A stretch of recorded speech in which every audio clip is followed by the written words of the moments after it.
صلی اللہ علیہ وسلم نے اس قرآن مجید کی عظمت کو بیان فرمایا، یہاں تک کہ میرے آقا نے فرمایا، کنز العمال کی روایت ہے، 4 چیزوں کا دیکھنا بھی عبادت ہے۔ کتنی چیزوں کا؟ 4 چیزوں کا دیکھنا بھی عبادت۔ آپ صلی اللہ علیہ وسلم نے فرمایا قرآن مجید کا دیکھنا عبادت ہے، والدین کے چہرے کا دیکھنا عبادت ہے، زمزم کے پانی کا دیکھنا عبادت۔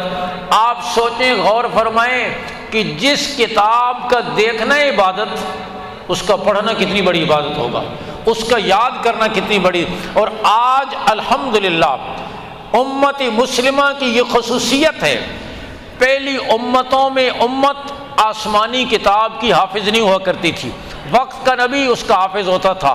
تورات نازل ہوئی موسیٰ علیہ السلام پر، موسیٰ علیہ السلام حافظ ہیں، امت حافظ نہیں۔ انجیل عیسیٰ علیہ السلام پر نازل ہوئی، عیسیٰ علیہ السلام حافظ اور امت حافظ نہیں۔ زبور داؤد علیہ السلام پر نازل ہوئی، داؤد علیہ السلام حافظ ہیں لیکن امت حافظ نہیں۔ لیکن یہ امت، اللہ رب العزت نے اس امت کو یہ خصوصیت عطا فرمائی ہے کہ الحمدللہ 6.5 سال کی عمر کے بچے اور بچی سے لے کر 14-15 سال تک کی عمر کے بچوں اور بچیوں کے سینوں میں اللہ اس کتاب کو محفوظ کر دیتے ہیں۔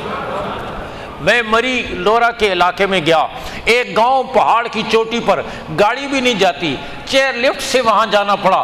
پہاڑ کی چوٹی پر ایک مدرسہ جس میں 9 بچوں کا حفظ قرآن مکمل ہوا تھا، ان میں ایک بچہ نابینا بھی تھا۔